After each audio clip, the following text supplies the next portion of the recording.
Today, we're going to extend the Shea Memo series and talk about the minutia of the investigation from the DEA report and compiled with the arrest reports and the DEA report. We have the Shea Memo. In this series, I'm going to be talking about the men and women involved with this operation and name the cities that they were in. And again, in like the previous video, these small cells in these cities and states may not know that other similar Israeli cells were operating at the same time. They may have been just monitoring someone from the DA or the FBI or one of the 9/11 hijackers and not know that the other cells, this way, they're not, they can't compromise the operation. So this is how you compartmentalize. And this video, we're going to talk about the background of the Drug Enforcement Administration Office of Security in June 2001. And this was a report compiled by the Drug Enforcement Administration Office of Security Programs, otherwise known as the DEA report of June 2001. Without further ado, let's get right to it. Suspicious activities involving Israeli art students at DEA facilities. Drug Enforcement Administration Office of Security, June 2001 background.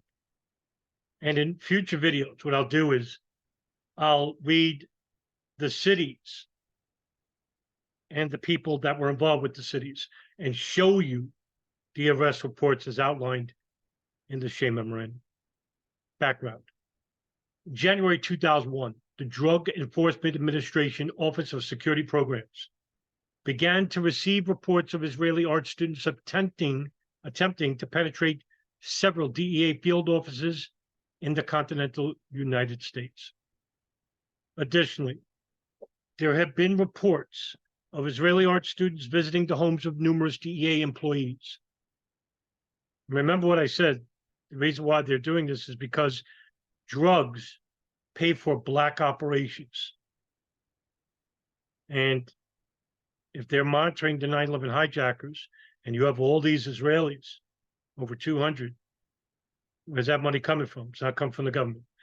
These incidents have occurred since at least the beginning of 2000 and have continued to the present. The number of reported incidents increased in November and December 2000 and has continued to date.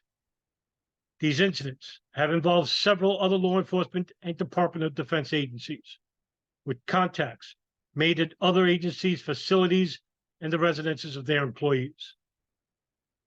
Geographically, these incidents are very widespread, ranging from California to Florida. The majority of these incidents have occurred in the southern half of the continental United States, with the most activity reported in the state of Florida. Who lived in Florida? Mohammed Atta, Moen al-Shehi, Ziad Jarrah, the Hamburg cell. Later, members of the muscle hijackers, Abdulaziz al-Amari, for example. Since April 2001, the number of reported incidents has declined.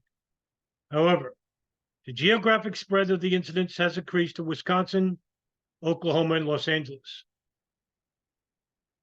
The activities of the Israeli art students raised the suspicion of the IS being the Office of Security Programs at the DEA, and other field offices when attempts were made to circumvent the access control systems at DEA offices. And when these individuals began to solicit their paintings at the homes of DEA employees, the nature of the individual's conduct, combined with intelligence information and historical information regarding past incidents involving Israeli organized crime, that's the drug business, leads the IS to believe the incidents may well be an organized intelligence gathering activity. It is believed by IS that these incidents should not be the basis for any immediate concern for the safety and security of DEA personnel.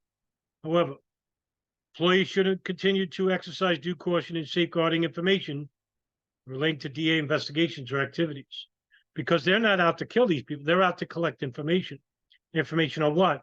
Suspected drug busts. A drug bust happens. Those people start talking because drugs carry a very severe sentence in the year 2001 due to the Rockefeller laws. You have people that were willing to talk because they don't want to stay in a prison for 10 years in the United States when they're from Israel. All right. So they'll start talking about who their handlers are. And then their handlers are going to be starting to talk because who are they paying that money? Who are they getting that money from? Oh, this contact? Well, let's get to that contact. They get to that contact, and then they could talk to, maybe get that guy to elaborate on the operations. Well, what are they? The Israeli art student ring and moving companies. You just have to put two and two together. Now, of course, what I'm saying is speculation, because there's no connection between the drug ring and the moving and Israeli art student ring. But what are they doing? It just so happens that all these people know each other, as you'll see in the arrest reports. DA Orlando has developed the first drug nexus to this group. Telephone numbers obtained from an Israeli art student encountered at the Orlando DO have been linked to several ongoing DA MDMA ecstasy investigations in Florida, California, Texas, and New York. The Orlando DO has opened an investigation that is being coordinated with DA headquarters. In general, these individuals appear to be organized in teams of 8 to 10 people, with one person described as the team leader. They are usually encountered in pairs or individually carrying a makeshift art portfolio. Several times, they have been seen or admitted to being dropped off in an area by the team leader, who returns later to pick them up. Females are usually described as very attractive, and all are generally in their early to mid-20s. Now, attractive, why? Because they're more affable to get the solicitation of men. Makes sense, right? How are you going to sell a painting to a man if you're a man? But if you're a woman and you think you can get her attention, maybe exchange a number, which she's not going to do nothing with you anyway, but, you know, men are foolish. You see a pretty girl and they're 25 and yeah, I could be persuaded to buy a block of ice if I live in Alaska. Most admit to having served in the Israeli military. This is not surprising given the mandatory military service required in Israel. However, majority of those questioned stated they served in military intelligence, electronic signals intercepts, or explosive ordnance units. Now, I'm not making the connection between what happened at the World Trade Center, right? I'm not an authority about bombs or thermite, just not. Go to experts that can tell you better. But if you want to make a connection between Israeli people that may have planted thermite or bombs or whatever in the World Trade Center, they don't need much. 5 people, the most, working in the basement levels, right? What was Denko Mechanical doing? Sergei Denko. This is all speculation, by the way. Now, signals intelligence. Well, if you're going to put a listening device on a piece of art inside, and like I said before in other videos, you know, these arts are being hung in living rooms and bedrooms, where the innermost thoughts of the employees of the DA, the FBI, and other areas of government are going on. Some have been linked to high-ranking officials in the Israeli. Okay, I talked about that. One was the son of a 2-star general. One served as the bodyguard to the head of the Israeli army. One served in the Patriot missile unit. That these people are now traveling in the United States selling art seems not to fit their background. Of course not. These people are in high positions of the Israeli military and military and intelligence. What the hell are they doing here?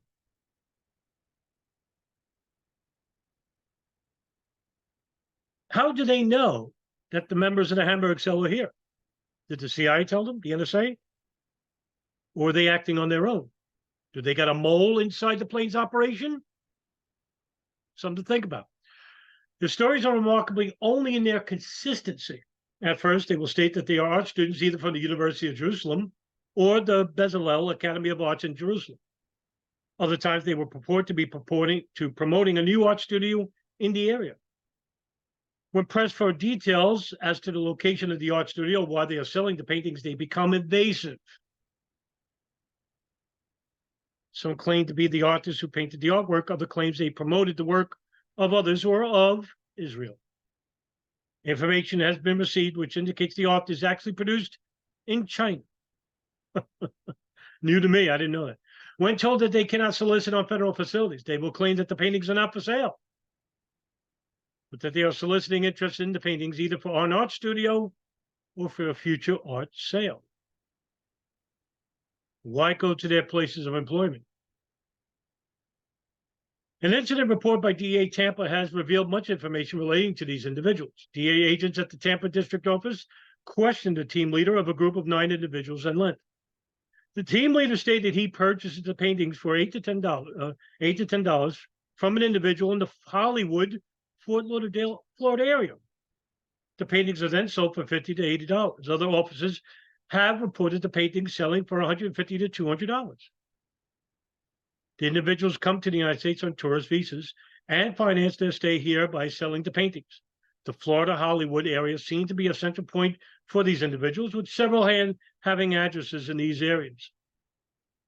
There have been incidents where criminal and or suspicious activity has been associated with these individuals. 2 were arrested by FPS in Plantation, Florida, with counterfeit Social Security cards. Well, they're not going to use their own. LA discovered a small amount of personal use of marijuana in the residence of one group, and some of the individuals interviewed by DA Tampa admitted to smoking marijuana. Criminal records checks have revealed some arrest history on persons associated with these groups. Passport irregularities have been reported. A review of their passports showed travel to other areas of the country, including Thailand, Laos, India, Kenya, Central and South America, Australia, Germany, Amsterdam, and Canada. One individual presented a Canadian citizenship card along with the Israeli passport. So why didn't they take straight-on flights, right? Non-collecting flights. Well, they may be using connecting flights because they're meeting an operative, getting additional information, maybe. Maybe to throw their investigators off. Maybe to throw intelligence off. That might be following them.